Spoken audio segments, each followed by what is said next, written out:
Before we begin, a quick note that the Hogg Foundation has an open funding opportunity for the Libraries Supporting Community Mental Health Initiative. To learn more about this opportunity, visit our website at howg.utexas.edu/funding-opportunities. And now we bring you episode 188 of Into the Fold. A classroom is more than desks and whiteboards. It's a place where young people learn how to solve problems, how to collaborate, how to face challenges. And sometimes it's where they first encounter the tools they need to care for their own mental health. In schools across Texas, educators are being asked to do something extraordinary: support learning while also responding to rising levels of anxiety, trauma, and emotional distress among students. But what if schools weren't just responding to these challenges? What if they were designing new systems to meet them? This episode explores how educators can become architects of change, building environments where social emotional well-being is part of the foundation of learning. Hi, welcome to Into the Fold, the Mental Health Podcast. I'm Mike Evans, and I'm glad to have you with us as we continue our season-long exploration of growing capacity for change. This episode is part one of the research, innovation, and education arc of our season. Over these 3 episodes, we focus on how individuals, organizations, and communities bridge the gap between research and practice, exploring how promising ideas are tested, refined, and implemented in real-world settings. For today, educators as architects of change. And so I think the old way of coming to school and you behave or you have a punishment has to shift, and we very much have to have our educators trained and buy into the fact that we can reteach social emotional skills and behavior in the same way that we teach academics. If we can teach them to read, then we can teach them what to do with those emotions. We can teach them what to do with that behavior. One of the ways the Hogg Foundation supports innovation is through the Reliable Flexible Funding Initiative, or RFF, which funds capacity building projects across Texas that test new approaches to improving mental health and well-being. One of those projects is happening in Arp Independent School District, a rural district in East Texas. Their project, called Arp Tigers Creating Pathways to Social Emotional Well-Being for All Students, takes a whole system approach to student mental health.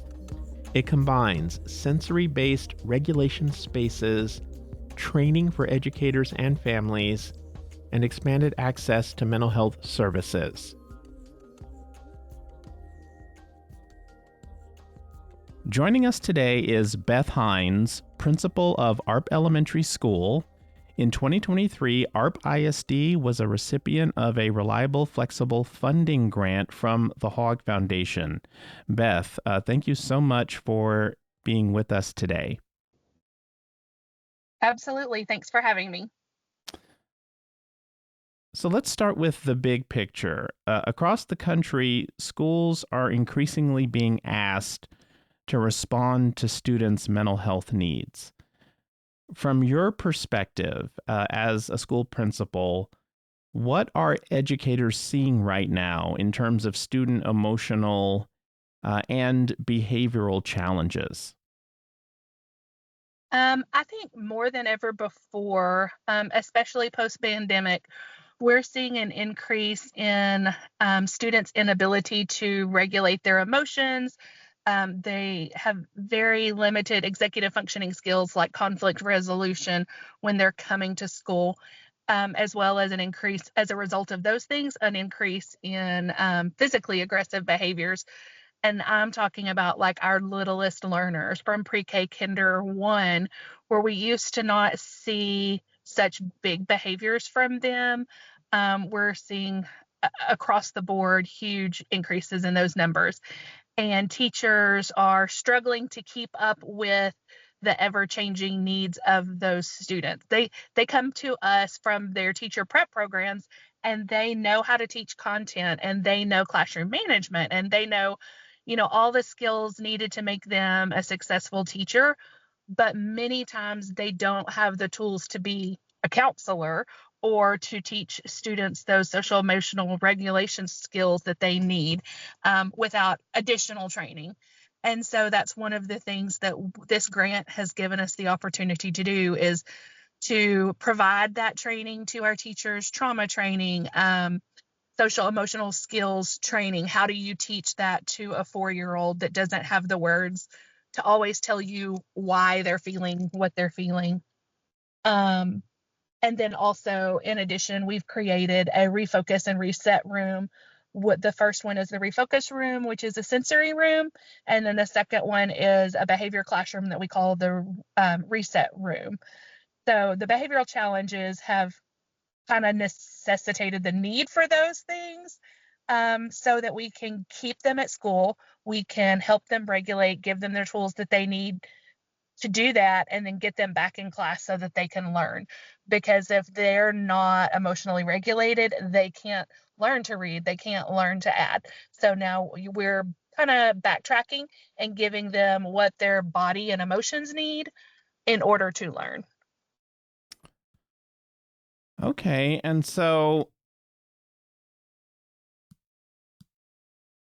when schools begin recognizing these needs, I guess the next question for me is, like, what can we realistically build inside a school system to support students? So what we've attempted to do on our campus is create a tiered response, just like we would for academics.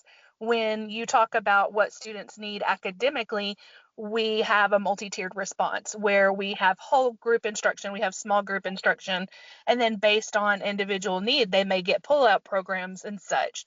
So we've done the same thing with their social and behavioral needs.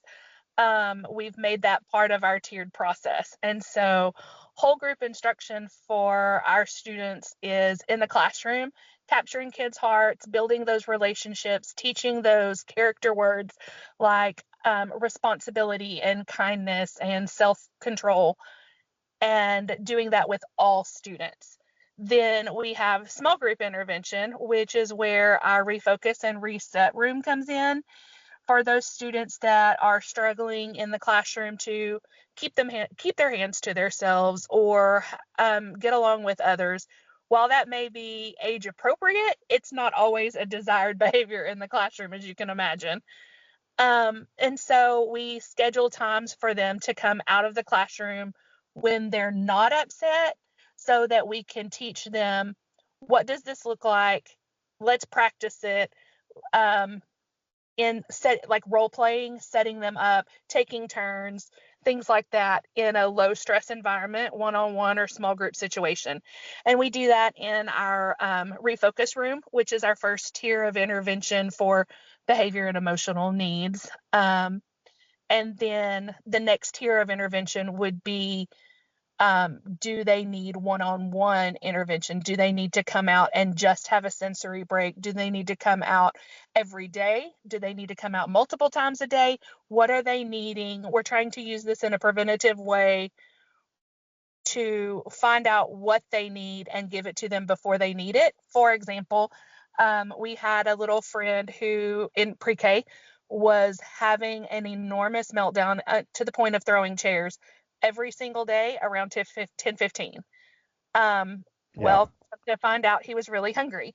Lunch was not until about 11. And while most of us, we understand, hey, lunch is coming up at 4 years old. If their body is hungry, we all get hangry. We all get grumpy when we're hungry. And so it was a simple tweak of, come out. It's not snack time. We don't want to eat a snack in front of the whole classroom. So he comes out at 10 o'clock every day, because if 10:15 is his meltdown, we want to reach him before that need hits. And so at 10 o'clock, he comes out, he goes down to the refocus room. He talks about his emotions and how do you feel when you get upset? What's an appropriate response? And he does that while he's eating a snack. So he's getting what his body needs, he's getting instruction in what his emotions need, and then he goes back to class. We have not had any major issues since that time. And so it's just preventatively finding things out. And that's a very simple example. I wish they were all that easy to figure out what they need. Sometimes it's trial and error. Sometimes it's trying different times or different needs and finding out what that is. Okay. And then for Hmm. our most at-risk students, when we have tried all of the refocus breaks and things like that, this year we've been able to create a reset room, which is a behavior classroom staffed with a certified teacher. And we can use that for our special ed students that we've done everything else for. I want to backtrack just a little bit and say that our refocus room, which is the sensory room, I'm very proud that we've been able to keep that for gen ed and special ed students. A lot of times with the funding and the resources that districts have, it becomes a special ed only thing. But thanks to the grant funding that we have, we've been able to keep it open to everybody. Okay, and so that's where your project really begins to take shape. So your program, um, ARP Tigers, Creating Pathways to Social Emotional Well-Being, or at least that's how it is known to us here at the Hog Foundation. Uh, it uses a kind of multi-tiered system of support approach. So can you just walk us through those tiers and what it all means in practice for your students? Sure. So the first tier is the refocus room, which is a sensory room. It's broken up into two different areas because students have different needs. We have a more active side of the room where we have a crash pad and a rock wall and a trampoline, things like that for those students that need more input in their body in order to regulate themselves. We have that area of the room. And so one of the things we do is we teach them to recognize what their body needs, but we're also guiding them along that way and prescribing them what they need. For example, if they come in worked up and they really want to be on the trampoline, but we know that when they get back to class, they have a test, we may give them a timer and they may be on that trampoline for 2 minutes to get some of that energy out. But we know that what they really need is to come into this more calming side of the room and do some more regulation type things so that when they go back to the classroom, we've set them up to be ready to test. So the other side of that room is a more calming area. We have a bubble tube, we have a compression canoe, we have things like that for tactile things, different sensory boards. It's a dimmer part of the room with the lights dimmed and more like a glowy, calmy feel. And so that room is where we talk about they go for breaks. If they are a student that has ADHD or even ADHD characteristics, maybe they haven't been diagnosed yet, they're allowed to visit that room on either scheduled breaks, which is the goal. We want to schedule it so that we can kind of preemptively head off some of those undesired behaviors. But then we also, the flip side of that, we use it in reaction to those moments. Because if we can get them to verbalize, I need to cool off, I need to calm down, and use that as a tool, then we can prevent more office led consequences that may or may not work for kids. Really, what we want to do with this program is teach them the tools that they need and how to handle those emotions before it rises to the level of a consequence. Which is why we've been able to separate out the behavior classroom into a room across the hallway so that they're understanding the difference between I'm using this room to help me regulate my emotions as a tool. It's very much play based, but it is still a learning tool. versus the behavior classroom where, hey, I've had trouble with using this tool. I'm not using it appropriately, or it's not working for me yet. And so then the consequence side of it is more the behavior type classroom, where that becomes their homeroom, and we're working with them in a very structured way to get them back into the classroom. They all have, and if they're in that classroom, they have reintegration plans that are based individually on what they need, where they're earning time back into the classroom, so that they can be more successful there. So another part of that is we've partnered with Daybreak Health. That's kind of the second tier of support, which is training for our staff and training for our families. We're able to push out training from them specific to an individual family needs, or we're able to push out trainings that they provide just to all of our parents. And we do both of those options. Sometimes we send it straight to a family that has a direct need, and sometimes it's shared with the whole community, just as a resource for them. Another thing that Daybreak does for us is because we're a small rural school, we do not have like an LPC on staff. We have a school counselor who is amazing, but sometimes our friends need more than that. And so Daybreak steps in and fills that gap.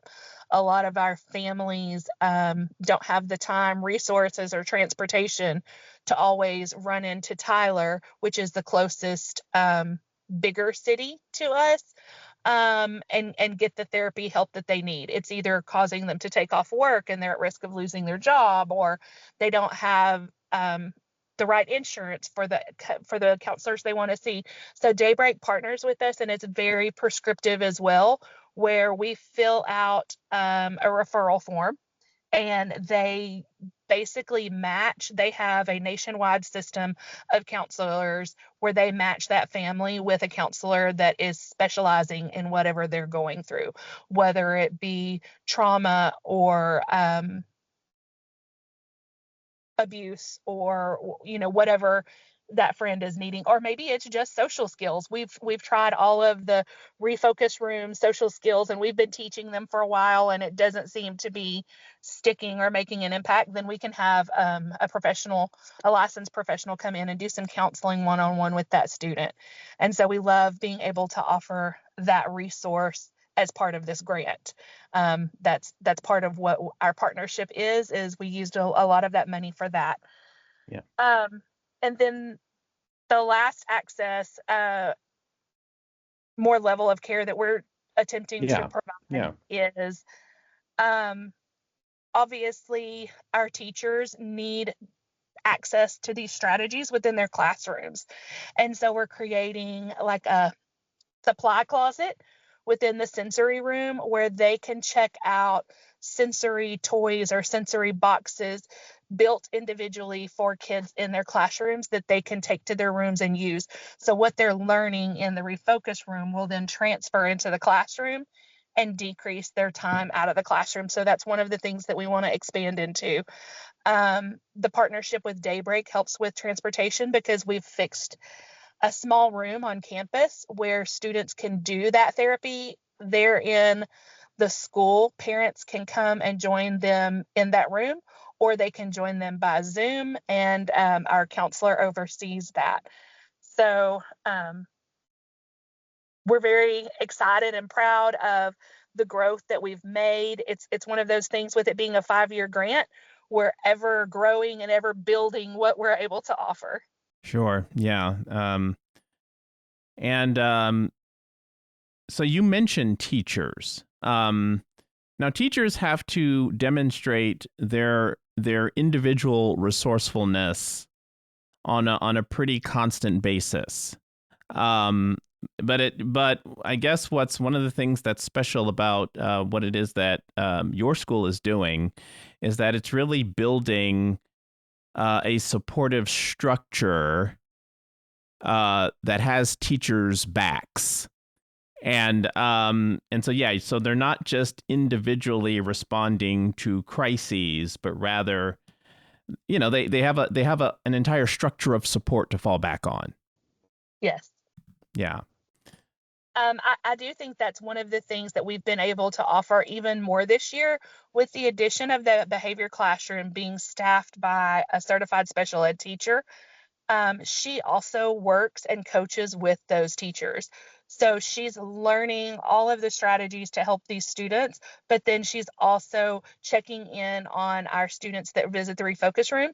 She goes by and she checks in the classrooms and she talks to those classroom teachers about what they're seeing, what are they noticing, what do they need help with, and then helping us continue to build more individualized plans for each one of those students, as well as stepping in and if that teacher is open to coaching that teacher up and giving them the skills that they need to work with that student in the classroom, or even modeling it within the classroom, showing them what that looks like. Hey, little Johnny has been working on this tool in the refocus room.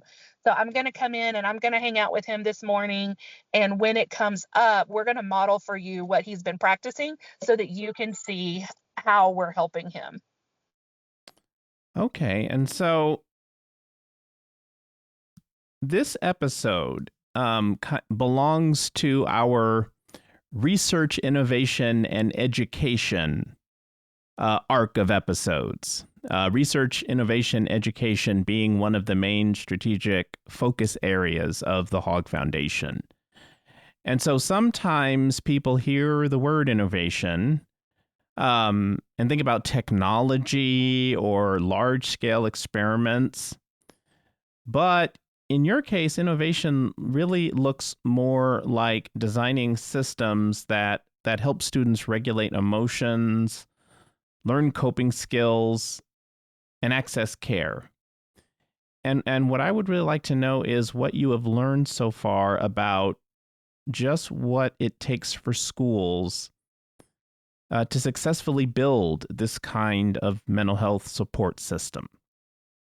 Sure. I think the first level of support that schools need for that is number one, to recognize that as a need. There are a lot of campuses, a lot of educators, principals, and teachers alike that still have a more old school mindset where you come to school to learn, you're going to sit down, you're going to do what I say, and you're going to respect me because that's this environment. Um, and realistically, the world is not like that anymore. Our kids are taught from an early age to question the world around them, which, by the way, is not a bad skill to have. But we also have to learn how to do it appropriately.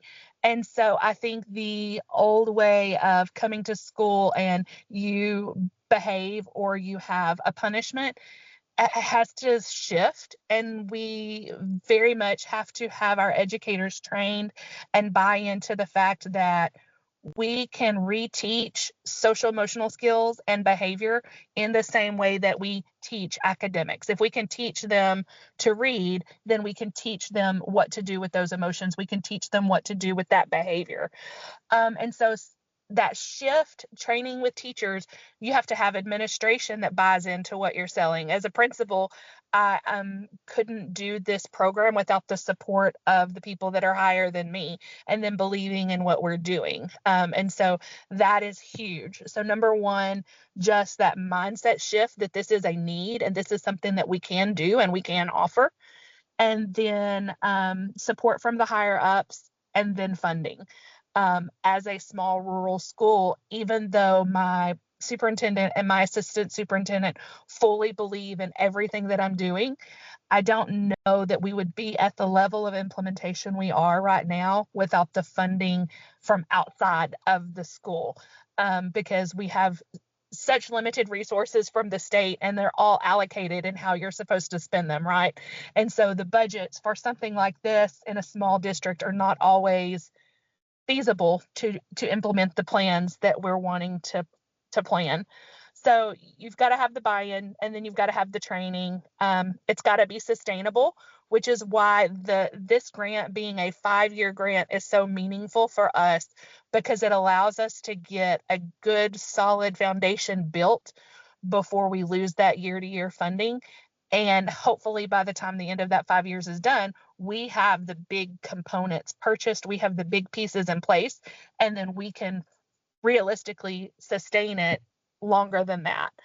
I think that's huge. One of the things I'm very proud of, as a result of this grant, I was invited to speak at the mental health conference at UT Tyler last year, and they recognized our work in our district.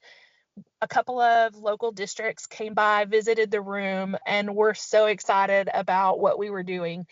And one of them, last week, I was able to attend their groundbreaking or their ribbon cutting ceremony where they had created one as well. She was inspired by what we had done. She went out and sought out her own grant and was able to do it on her campus. And so that's what this whole thing is all about, right? Is doing what's best for kids. And that's why I'm so passionate about it.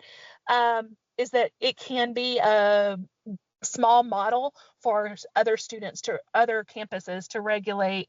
Sorry, I'm super excited right now, so Yeah. I'm words are mixing up. Other campuses can replicate what we're doing, and it can impact even more students. So it's really mind blowing how impactful this can be when it's done correctly. Yeah. And so, for other educators who may be listening, I'm sure that a lot of what you're talking about will already sound pretty familiar to a lot of them. But what advice would you give for anyone who may be thinking about just trying to walk down a similar path? I would say start collecting data now. That's what has spoke the most for my campus teachers and for my campus administrators. When I had the data to show this is our number of referrals, this is how it breaks down per grade level, this is what these referrals are for. And if we can reteach some of these behaviors, then look at this number percentage decrease you can see. And so when you start talking about impacting the entire campus culture with one program, that makes sense to a large amount of people. And so I would say data collection is huge, and then don't stop that. Once you start the process, you have to continue tracking that data because the success stories are what makes this sustainable. The number of students that we have taken from repeated suspensions, repeated ISS, repeated removals from class, and now they are working successfully in the classroom and only need, one or two check-ins a week, or they only need a refocus room break once a day, but they're spending their year in the classroom versus a year ago where they spent most of the time out of the classroom. That is what you need to get the momentum going and to get the buy-in going. So don't disregard the data side of it, and then do your research. Talk to your campus, find out, or your district administrators, find out what the funding availability is. Can they help staff it if you can get a grant to build it? And then find local grants. There's grants through universities such as UT Austin. There are grants through the state. There are federal grants. And so doing that work and not being afraid of it. I know personally, as a teacher and then principal, I was scared of grant writing. I thought it was some big, huge thing that I couldn't do. And the process is actually relatively simple. You just put your thoughts and your hearts and your dream on paper. And then we were lucky and were able to get the first grant we applied for. But if you don't, I would say don't give up. Keep looking because there's a niche for you. And if you're really passionate about making this happen, there's a way to make it happen. And if all else fails and you can't get the grant money, then start budgeting for it and start building small. You can start with sensory items in your office as the principal. Like, I don't have a room, I don't have staff, I don't have supplies. Great. Take a couple $100, spend it on some sensory things. And when they come to visit you, spend that time reteaching those social skills yourself. And it's the buy-in from your teachers because you've put in the work will be the payoff. Okay. So I'm going to get you out of here on this last question. You're at about the midway point in your grant from HOG. And if you could just tell us about just future milestones or goals things on the horizon that have you excited? And then if anyone just would like to know more about, the many things happening in our ARP ISD, where they could go to find that information. Sure. So at this point, we've got both rooms created. We have a refocus room and a reset room. It's about refining our systems at this point. We really want to get our resource closet up off the ground and running so that it's fully stocked, it's organized, and those kits are put together so that teachers can come in, tell us what they need, and they can leave with resources in their hand in that moment.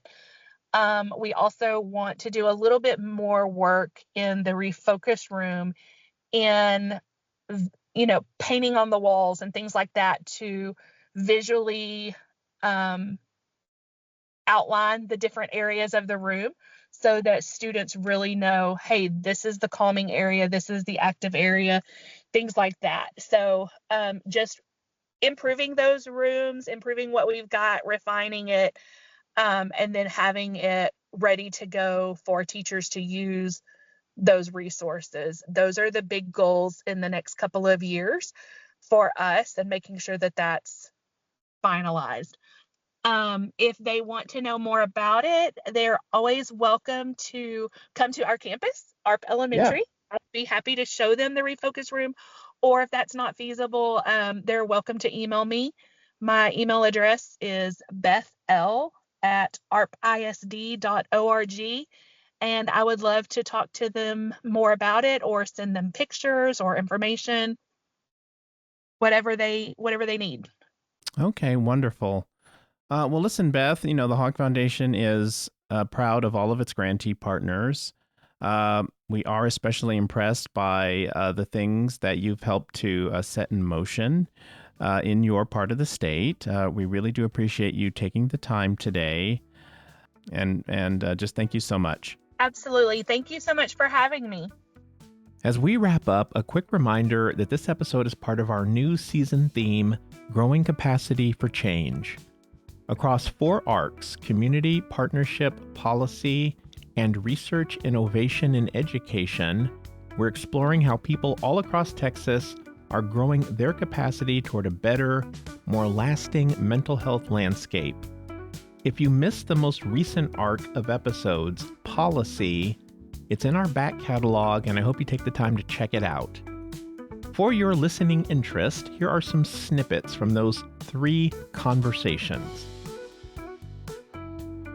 Students have stories to tell, and by sharing these stories, we are able to really connect with each other on such an empathetic level.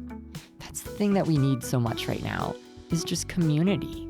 It is connecting hearts and minds together, knowing that we are not alone, that every student has someone around them who will listen to their story, learn from that, and then be able to inspire others. Stories are incredibly powerful because right now we are living in a very powerful group of people's imagination. We're living in a very powerful group of people's story. And if we want to rewrite that story, we have to start sharing our own stories and really wage the battle of big ideas, and talk about our lived experiences and our perspectives and the policy changes we want to seek as a result of the lived experiences and the stories that we all hold. The system will keep on working and keep on functioning as it does, but there's not going to be change unless someone or people are holding that system accountable to actually put the reform into place. Because it's very easy to say, we're going to commission this report after a disaster happens, but the follow through, the implementation, the integration of having a better and more improved system, that is key here for any community and for any policymaking body. If you haven't already, check out our previous episodes this season and follow along as we continue to tell stories that connect and inspire.